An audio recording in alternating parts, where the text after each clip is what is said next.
What is up, you guys? It is your boy, Brent Biggest here, and welcome to another video. In today's video, we're going to be talking about the Packers' Week 4 loss to the Minnesota Vikings, and there's a lot to talk about during this game for sure, and I think I'm probably going to go by quarter because it's there's a lot I can talk about this game, and this game. Like, you may think, oh, it's the defensive fault. Oh, we need to fire Jeff Hatfield, but it isn't entirely on the defense here. And we'll get into that specifically. But before we get into today's video, like and subscribe. We are on the road to getting to 500 subscribers. Still haven't made that 400 subscribers video. I think I might make that soon or something. I don't know. Maybe tomorrow if I have the time to do that, but yeah, but anyway, guys, hope you guys enjoy. Let's get into the video. So I feel like the best part is to start about the first half, and the first half there was not a lot to talk about, which was good. Like, we got the touchdown during the end, sure, but at the same time, we should have put up like 12 points during that quarter, or 13. And you could blame this mainly on the kicker. And I want to talk about for a sec the special teams. Yes, we had that big play from the special teams that helped us to almost scoring a touchdown on special teams. But at the same time, we also missed 2 field goals. And I'm gonna be quite honest with you. I have been tired of this kicker since week 1. I don't want him on the team anymore. I'm getting tired of getting new and younger kickers, and just go get a veteran kicker. And again, there's actually a lot of good kickers still available in free agency. I was looking today, and there's Ronnie Gold, there's Ryan Suckup, there's Mason Crosby, but I don't think that's a good option, to be honest. Josh Lambo. Like, there's so many options in free agency. Or hell, trade for a kicker. Like, I don't care anymore. I'm getting tired of constantly missing field goals every single game. It is getting a little ridiculous. And I'm tired of it.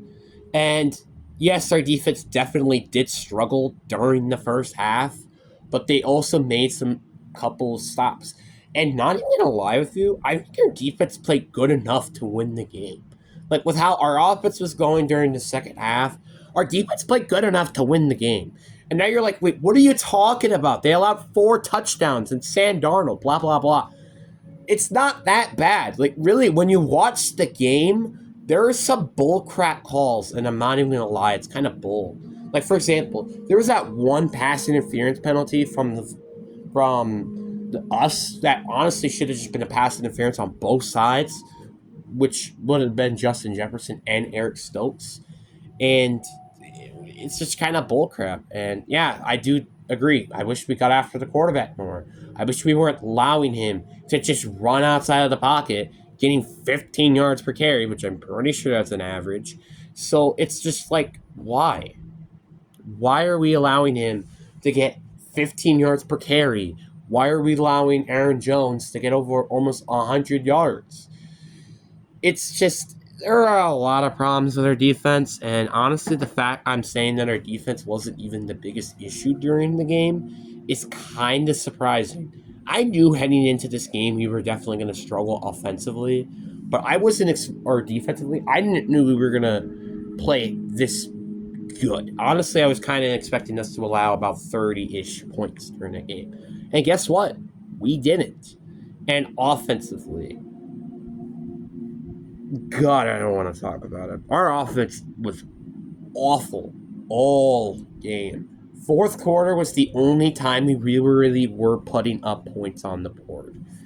And Jordan Love, oh my God. I thought, basically, I was almost looking at exactly what I thought Malik Willis was going to kind of be for this team. Like, I'm not even going to lie. I was questioning a little bit during the game if we should have started Love over Willis, which is kind of weird because we drafted Jordan Love. We let him sit in behind him for a few years. Then we trade for Malik Willis for a 7th-round draft pick.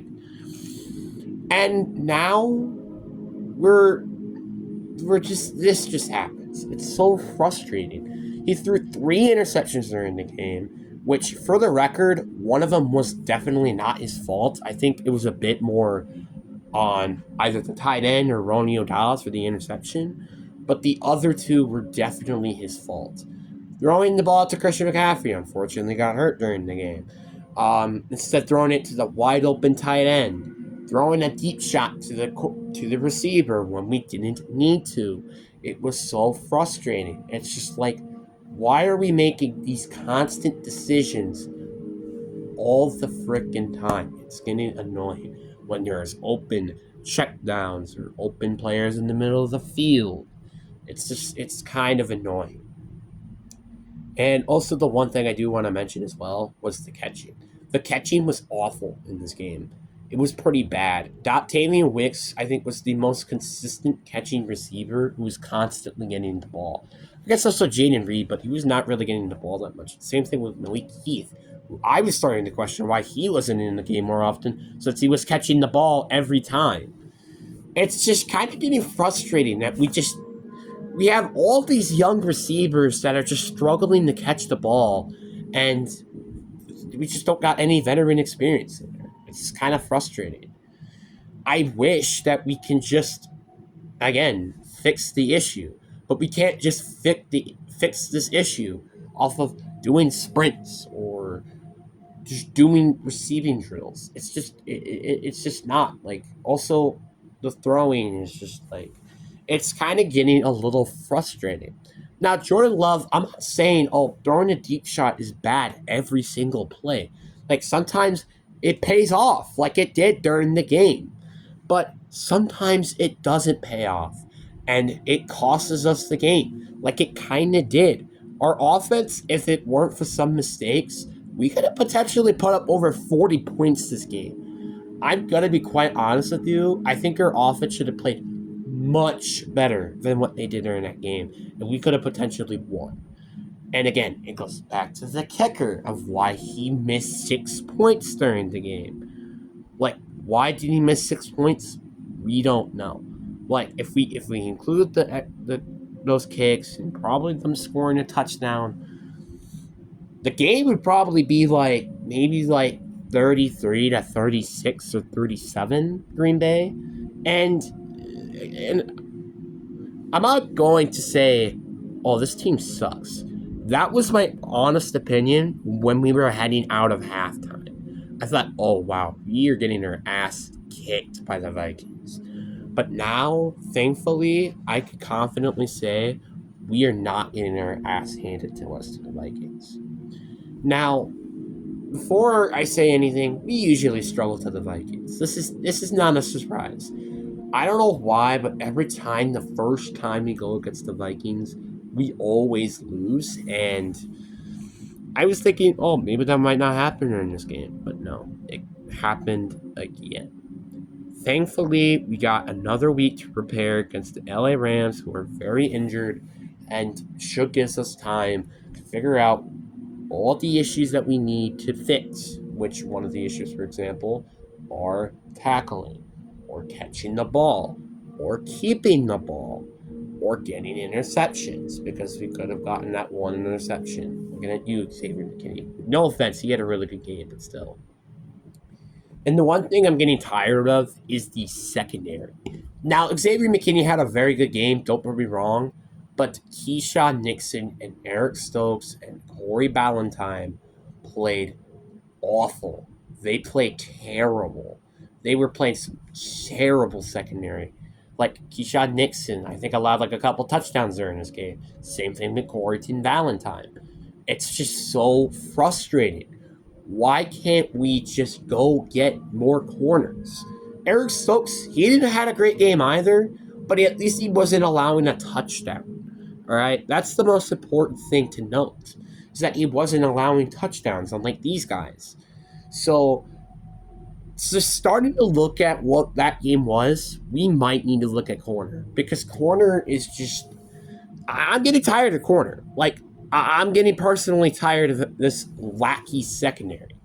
Like, yeah, sure, Jair Alexander was out, but that's starting to not become an excuse because of the factor he's getting hurt all this time. And now you're like, wait, why aren't you not complaining? Because injuries are the part of football. And this is why you have a 53-man roster. This is why you have so many people that you could put on the field. That's the exact reason why. It is the point that I want to discuss. It is just so frustrating to see that the secondary keeps getting blown up over and over and over again. It's getting tiring. And I know the front seven didn't really play that great during this game, but they played much better than our secondary, which is something that we can definitely improve upon. And our kicker is something we can also improve upon. Like, I think offensively, we don't have like an issue that we can't fix. Defensively, we have issues that, yeah, we can fix. But can we fix Jair's injuries? No, we can't. We just can't. So we need to improve in that secondary quick, or I would not be surprised we end up making a move mid-season to improve on the secondary. Like, for example, I mean, maybe Kyler Gordon could be available in trading, or Levi Wallace, or Isaiah Ayaka. Like, there are some players that I believe will be available for us to trade during the midseason, and I really do hope that we go trade for a corner, because if Jair is going to miss more and more and more time, we're going to have to rely on these corners who barely worked last year to also work this year. So I'm not really going to say much. Our defense, I will admit, still played very well. I think it's just, again, we need to fix the secondary. I was talking about this issue all of off season, and yet the only thing we did was sign Xavier McKinney. Not saying it was a bad issue, but at the same time, if you look at the game, our secondary did not play great, and I really do think we need to improve upon that. Because if our secondary can't play well, our defense is not going to play well, and our offense will be constantly on the back burner. And some people will probably complain about how, oh, our offense sucked. Oh, our offense sucked. But really, it didn't. You know what really sucked? Our secondary. And our kicker, most importantly, who I think made like 3 of 5 kicks, made all extra points, thank goodness, but he's not made, I don't think he made a single field goal during that game. And he had like 2 or 3 attempts, I think. So it's kind of ridiculous. So yeah, we need to get a new kicker. I think we might need to add somebody in the secondary. As sadly as that might sound, but it's just a harsh of life. But what do you guys think down in the comment section below?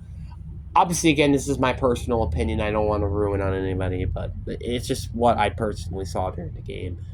And I always do this with the varsity game and the GV2 games. I get very harsh, so then we can improve upon it. But anyway, I hope you guys enjoy. Peace.